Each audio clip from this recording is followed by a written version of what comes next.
Magandang gabi sa lahat ng mga Sindak Short Stories listener. By the way, una na po akong nagbahagi ng kwento sa inyo sa Hilakbot at muli ako po si Mike ng North Cotabato. Ipagpapatuloy ko lamang po ang ilan pa sa mga karanasan na hindi ko malilimutan. Ito naman pong bahaging ito ay nangyari noong pandemic sa bahay ng tita ko sa Bulacan. Maraming beses na may na-encounter din po ako doon na panggagaya ng boses partikular nung anak niyang babae. Tapos sumunod naman nung naiwan ako sa bahay nila noong 14 days. Nang kasama ko pa mga pinsan ko sa bahay nila, wala naman pong nagpaparamdam sa akin pero ramdam ko na may kasama kami sa bahay. Kung paano ko nasabi, ilang beses din po kasi kaming nawawalan ng mga gamit. Kung hindi ilang oras, ilang days bago namin muling makikita sa orihinal na pinaglagyan namin. Pero nung naiwan na ako, doon ko napagtanto na ba't nawawala ang mga gamit ko. Dahil gabi-gabi sa loob ng 14 na araw ng inistay ko doon, meron po akong mga mahihina na mga yabag na nadidinig pagsapit ng dilim. Minsan tumatakbo sa hagdan, kadalasan nagtatawanan. Lahat ay mga boses ng bata. Ito naman pong susunod ay naganap nang ako ay mag-resign sa pinagtatrabahuhan ko sa bayan namin. Kaya agad din ako nag-decide na doon muna mag-stay sa kuya ko sa bayan ng asawa niya. Yung bahay nila pala ay malapit sa isang Notre Dame school. At sa harap noon ay may plaza at tuwing hapon gumagala ako doon para manood ng mga naglalaro ng football. Minsan pa nga'y inaabot ako ng gabi sa kakapanood. May isang araw nung ako ay pauwi na. So doon ako dumaan sa kalsada na walang masyado pong mga tao at wala din masyadong kabahayan. Kumbaga shortcut na rin kasi itong daanan na ito at ito rin yung dinaraanan ko patungo ng school. Bandang 7 PM na po iyon. Walang kailaw-ilaw kundi't mayayabong na mga puno lamang ang kasama ko. Maya-maya, sa hindi ko po maipaliwanag na dahilan, otomatikong nanindig ang mga balahibo ko dahil meron po akong naramdaman na kakaiba pagkatapos dumampi ng sobrang lamig na hangin sa aking balat. Maya-maya pa'y napatingin ako sa likurang bahagi ng school at laking gulat ko si Red nang may nakita akong dalagita pong nakaputi. Ang damit po niya ay parang may mga pulang likido at hindi lamang po yun. Malinaw kong nakita na may tali siya sa leeg at umiiyak.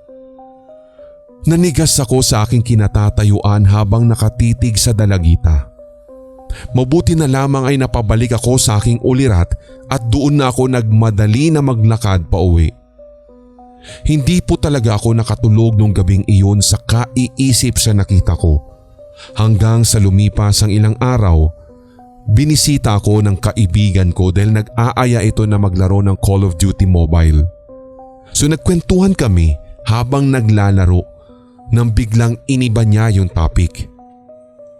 Sabi niya, "Kuya, alam mo ba na may nagpakamatay na estudyante dyan sa school? Mga 2 weeks na bago ka pa dumating dito eh."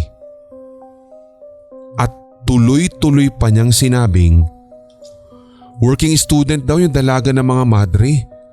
Tapos alam mo ba, nalaman daw pala ng mga madre na may boyfriend yung dalaga. Kaya yun, pinagsabihan siyang hiwalayan yung lalaki dahil kung hindi na siya pag-aaralin ng mga ito. Dahil wala nga siyang choice, nakipaghiwalay yung babae. Pero labis daw siyang nasaktan sa ginawa kaya dinamdam niya ng husto. Siguro hindi niya kinaya yung ganun ano. Kaya pumunta daw siya dun sa likod ng school. Tapos nagbigti daw siya. Alam mo ba kuya, masaklap pa?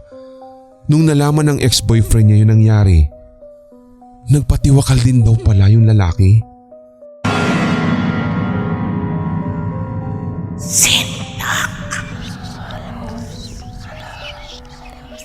Matagal na po akong subscriber, hindi lamang dito sa Sindak kundi maging sa Hilakbot, Sir Red.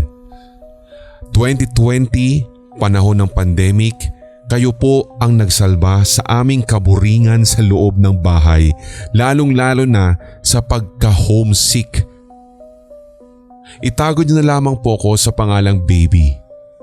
Ang ikikwento ko po sa inyo ay nangyari noong Feb 28, 2017 nung dumating po ako dito sa Riyadh, KSA para magtrabaho bilang domestic helper. Sinundo po ako ng employer kong lalaki sa airport, tapos pagpasok ng sasakyan ng amo ko sa loob ng garahe, sinabi niya na andito na kami sa bahay nila, kaya bumaba na ako ng kotse at kinuha ang maleta.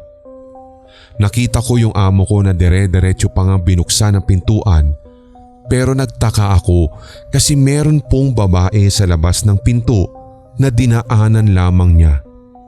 Hindi po niya binati, kaya nagtaka ako, pero iniisip ko na lang na baka hindi niya nakikita yung babae na iyon, kaya ginawa ko po noon nang dumaan na ako sa kanya ay yumuko na lang ako sa babaeng iyon bilang paggalang at pagbati. Dahil ayoko namang batiin siya, baka magulat yung amo kong lalaki na nagsalita ako. Gayong dalawa lamang po kami. Tulog na daw ang asawa niya at mga anak dahil pasado 1:30 na iyon na madaling araw. So pag-akyat namin sa second floor, itinuro na niya magiging kwarto ko pansamantala. Pumasok na ako doon para linisin din ang aking katawan at makapagpahinga. Pero hindi po ako makatulog dahil sa jet lag. Tuloy-tuloy ko pa pong iniisip kung sino yung babaeng nakita ko sa baba. Paggising ko noong umaga na iyon, 6:30 na. Hindi talaga ako nakatulog na ng maayos, kaya nagpunta na ako ng kusina para mag-almusal. Hanggang sa dumating yung amo kong babae at sinabihan ako kung kumusta ako. Pero in English niya ito sinabi. Huwag daw muna ako magtrabaho. Magpahinga daw muna ako at pinainom pa nga niya ako ng herbal para makatulog daw ako ng maayos. And then fast forward. Paglipas ng 1 buwan, nagpakita ulit yung babae na iyon. Lalong-lalo na si Red nung ako ay mag-isa na lamang at iniiwan na ng mga amo ko sa bahay. Kapag weekends kasi ay nagtutungo sila sa parents ng amo kong babae, kaya ako po talaga ang naiiwan doon para maglinis ng buong bahay. Nagsa-sound trip ako para mas ganahan ako magtrabaho. Pwede ko pong lakasan yung sound dahil ako lang ang mag-isa sa bahay. Pero si Red, bigla pong nag-off yung sound at nakita ko na naman po yung babae. Sinabihan ko siya na sorry. Sorry kung naingayan siya sa music ko at pinaliwanag ko na ito lang yung way para ganahan ako sa pagtatrabaho at sinabi ko po ito sa salitang Ingles sa paraan na alam kong maipapaliwanag o maiintindihan niya. Tinanong ko pa nga siya kung sino siya at kung kaano-ano nga po niya ang mga taong pinagsisilbihan ko, pero bigla po siyang nawala. Nagpapakita lamang po siya tuwing mag-isa ko sa bahay or nagpapatugtog ng music na malakas. Kaya isang beses, kinausap ko na yung amo kong babae kung meron ba siyang kapatid na babae o kaya yung amo kong lalaki kung meron din ba siyang kapatid na babae. Pero nagtaka sila. Nagtaka sila sa tanong ko, pero sinagot naman nila na meron daw kapatid na babae ang amo kong lalaki at namatay sa edad na 27. Hindi ko na lamang po inusisa Sir Red kung ano ang ikinamatay, kaya naisip ko na baka hindi patanggap nito ng tuluyan ang pagkawala sa mundo. Akala ko ay iyon na ang pinakahuli, pero nagpakita pa rin po siya ulit nung ako ay mag-isa sa bahay. So kinausap ko na siya. Huwag siyang mag-aalala sa kapatid niya at sa pamilya nito, kaya sinabi ko na lang na ako na ang bahala na mag-alaga sa kanilang lahat hanggat kailangan ako ng pamilya ng kuya niya ay doon pa rin ako mananatili sa kanila. Believe me, Sir Red, nakita ko for the first time nang umiti sa akin yung babae. Hindi naman po pala lahat ng multo ay masama o yung bang may kayang gawing masama sa'yo. Kaya naisip ko na hindi na siya magpapakita ulit dahil sa sinabi kong iyon. Pero akala ko lang pala dahil muli po siyang nagpakita nung time na nagdideliryo ako sa trangkaso at sinabayan pa ng masamang panaginip.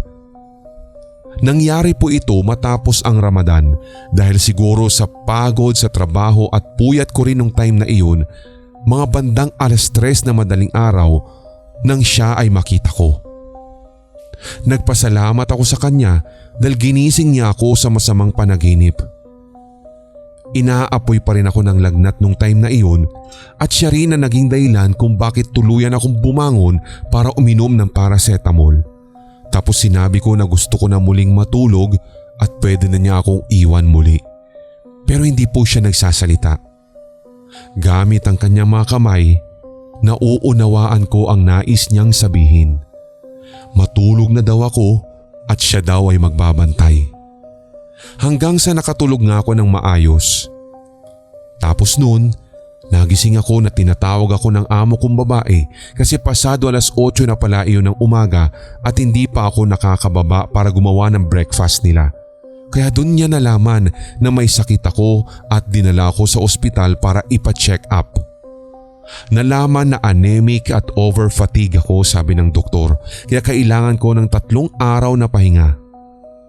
So nang mabawi ko ang aking lakas, gumaling ako ng tuluyan. Hindi na po siya nagpakita sa akin.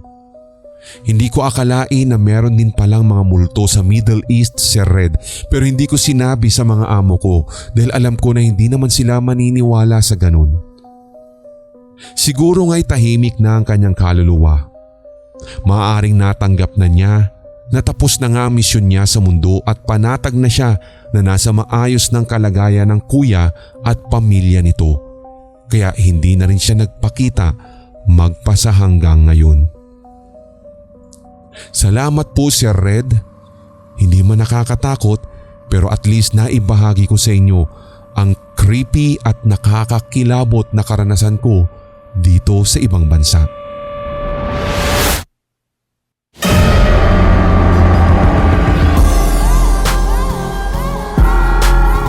At inyong napakinggan ang tampok na one-shot Tagalog horror story. I-like, mag-comment at i-share ang episode na ito sa inyong social media, mga certified kasindak. Huwag pahuhuli sa mga bagong kwentong katatakutan dito sa ating channel, kaya pindutin na ang subscribe button at ang notification bell. Hanggang sa susunod na kwentuhan dito sa Sindak Short Stories.